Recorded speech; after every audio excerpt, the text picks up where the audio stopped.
গত ক্লাসগুলোর ন্যায় আজকের ক্লাসেও আমরা গণসংখ্যা নিবেশন বা গণসংখ্যা সারণীর অঙ্ক শিখব। গত ক্লাসগুলোতে আমি গণসংখ্যা নিবেশনের যে অঙ্কগুলো শিখিয়েছিলাম, একটিতে শ্রেণী ব্যবধান দেওয়া ছিল আর একটিতে বলা ছিল উপযুক্ত শ্রেণী ব্যবধান ধরে গণসংখ্যা নিবেশন তৈরি করো। আজ আমরা গণসংখ্যা নিবেশনের যে অঙ্কটি শিখব, এই অঙ্কটি একেবারেই ভিন্ন কোয়ালিটির একটি অঙ্ক। প্রতি বছরই এই নিয়মের অঙ্ক তোমাদের বোর্ড পরীক্ষায় এসে থাকে। তোমরা বোর্ডে বিষয়টি লক্ষ্য করো, তাহলে 100% ক্লিয়ার হয়ে যাবে। প্রশ্ন: নিচের উপাত্ত হতে সমান শ্রেণীব্যাপ্তি সহ সমান শ্রেণীব্যাপ্তি। সমান শ্রেণীব্যাপ্তি বলতে যে 5 থেকে 10, 10 থেকে 15, 15 থেকে 20, প্রতিটি শ্রেণী ব্যবধান সমান হবে। সমান শ্রেণীব্যাপ্তি সহ 7টি শ্রেণী বিশিষ্ট একটি গণসংখ্যা নিবেশন তৈরি করো।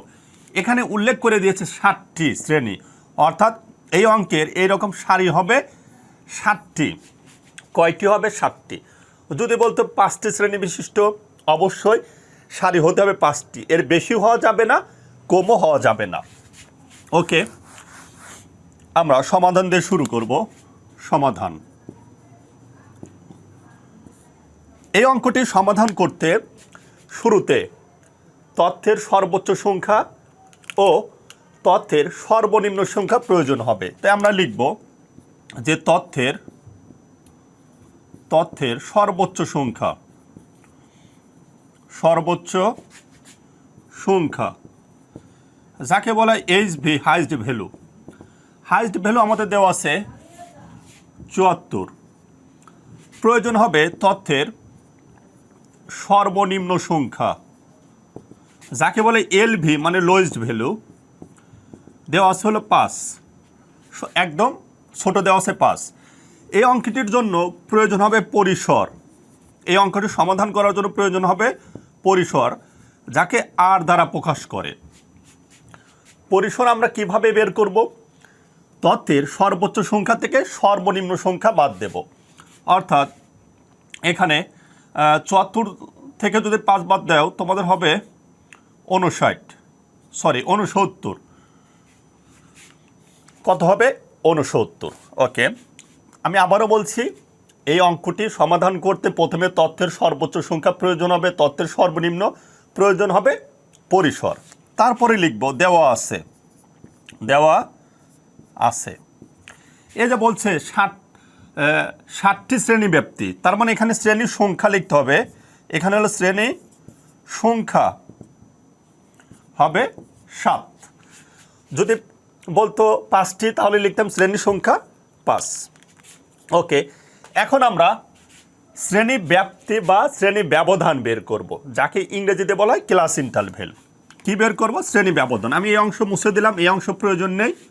ওকে, আর এই ক্লাসের পিডিএফ অবশ্যই দেওয়া থাকবে।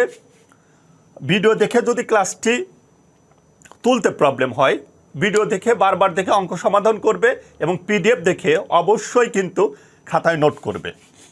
ওকে, এখন বের করো আমরা শ্রেণী ব্যাপ্তি বা শ্রেণী ব্যবধান, যে কোনো একটি লিখলেই হবে। শ্রেণী ব্যাপ্তি বা ব্যবধান। শ্রেণী ব্যাপ্তির সূত্র হলো পরিসর ভাগ হলো শ্রেণী সংখ্যা। আমরা পরিসর বের করছিলাম 69 আর শ্রেণী সংখ্যা আছে 7। এখন আমরা ভাগ দেব 69 ভাগ 7, তাহলে আমরা শ্রেণী ব্যাপ্তি বা ব্যবধান পেয়ে যাব। 69 ভাগ 7, 69 ভাগ 7 আমাদের হবে 9.86। আমরা এখানে লিখব 9.86। দেখো, এটি হলো শ্রেণী ব্যাপ্তি বা শ্রেণী ব্যবধান।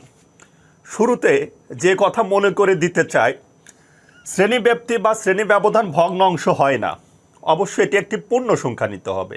এখন 9.86 যখন 9.5-এর উপরে বের হবে, 9.5-এর উপরে এই অঙ্কের ক্ষেত্রে বা এই সকল অঙ্কের ক্ষেত্রে যেখানে শ্রেণী ব্যাপ্তি 7টি, 6টি, 5টি এরকম উল্লেখ থাকবে, সেই ক্ষেত্রে 9.86 বের হয়েছে, অর্থাৎ 9.5-এর উপরে, তখন তোমাকে বাদ দিয়ে 10 দিতে হবে। কত?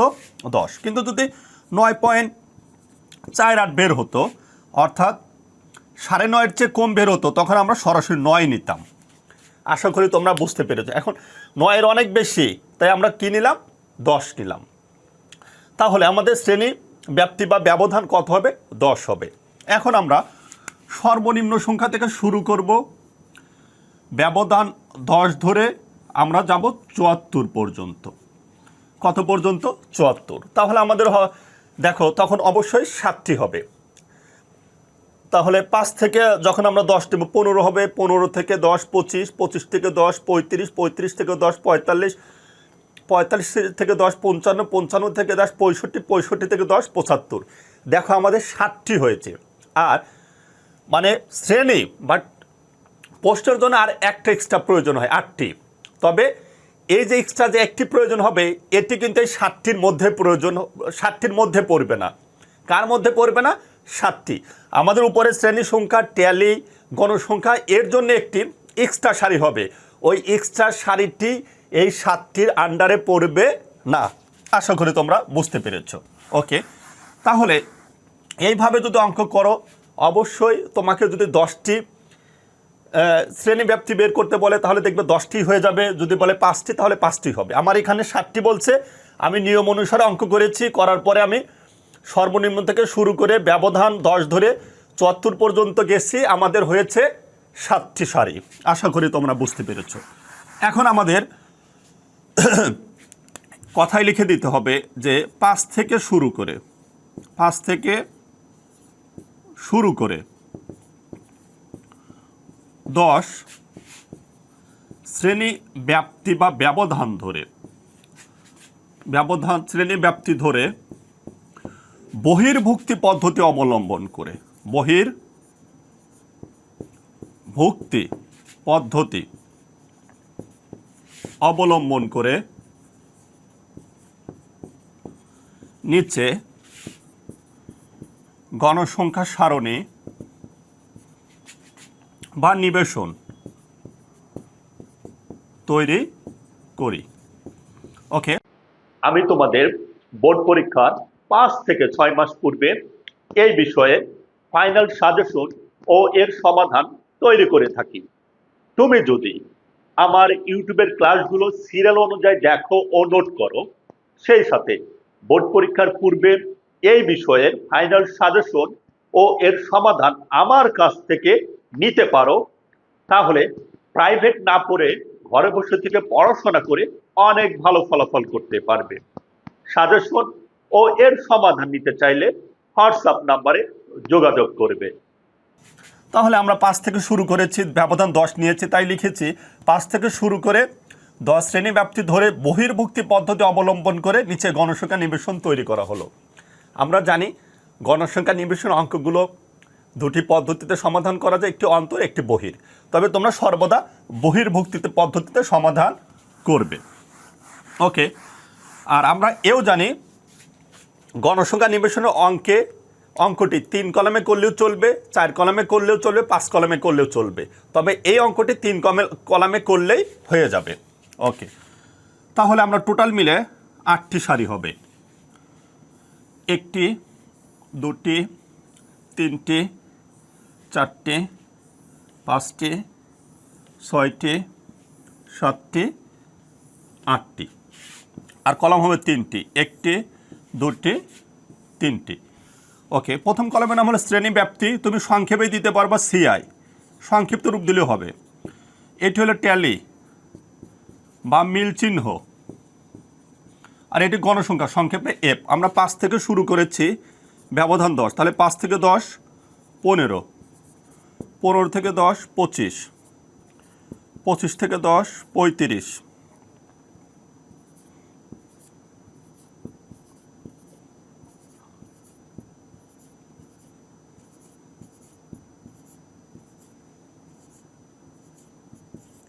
আমরা যাব 74 পর্যন্ত। দেখো 65 থেকে 75 আমরা 74 পেয়ে গিয়েছি। এখন আমরা ট্যালি দেব। প্রথমে 20 53, 20 রয়েছে এর মধ্যে, 15 থেকে 25-এর মধ্যে 20।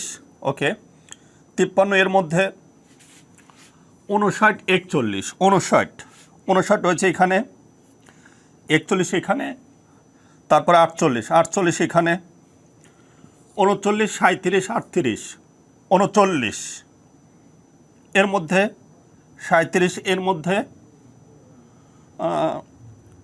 38 এর মধ্যে, 31, 27, 42, 31, 27, 42 এর মধ্যে যখন 4টি হবে তখন 5 এইভাবে 5 দিতে হবে।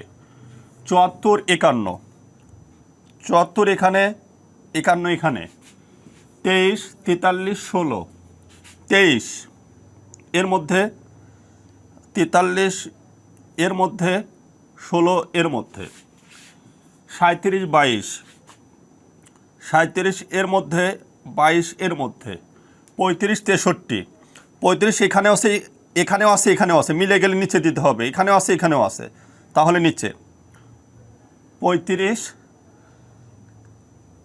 63। প্রিয় শিক্ষার্থীবৃন্দ, অনেক সময় ট্যালি দিতে কিন্তু আমার ভুল হয়ে যেতে পারে, অর্থাৎ হয়তো এই ঘরে পড়বে, আমি ভুলে এই ঘরে দিয়ে ফেলছি, কিন্তু অঙ্কের নিয়ম ঠিক আছে, সেক্ষেত্রে অবশ্যই তোমরা সংশোধন করে নেবে, ভুল আমার হতেই পারে। আর আমার ক্লাসগুলো যদি ভালো লাগে অবশ্যই এই কোর্সটি তোমাদের বন্ধু বান্ধবের কাছে শেয়ার করবে এবং তাদেরকে কিনতে উৎসাহিত করবে। ওকে, 33, 25, 33 এখানে, 25 এখানেও আছে, এখানেও আছে, এই জন্য নিচে দিতে হবে, নিচে। 17, 29, আচ্ছা 17 এখানে, 29 এখানে, 46, 5, 46 এখানে, 5 এখানে, 31, 26, 31 এখানে, 26 এখানে, 22, 41, 22 এখানে, 41 এখানে, তাহলে এখানে সংখ্যায় লিখবে, এখানে 1টি, এখানে 6টি, এখানে 7টি, এখানে 9টি, এখানে 4টি, এখানে 2টি, এখানে 1টি। এখন বড় হাতে রেখে এন দ্বারা যোগ করব, তাহলে 6, 1 আর 6, 7, 7, 7, 14, 14 যোগ 9 যোগ 7, টোটাল মিলে 7, আমাদের হয়েছে 30।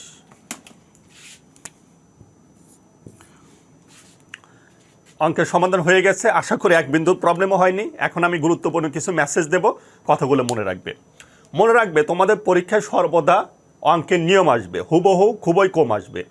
যেমন এই অঙ্কটি হয়তো এখানে 7টি শ্রেণীর কাছে 5টি শ্রেণী থাকতে পারে, আর এবং তথ্যগুলো ভিন্ন হতে পারে। যদি তুমি এই অঙ্কটি ভালোভাবে সমাধান করতে পারো এই নিয়মে, যত অঙ্ক আসবে, হাজার হাজারো অঙ্ক যদি দেয়, তোমরা অবশ্যই পারবা।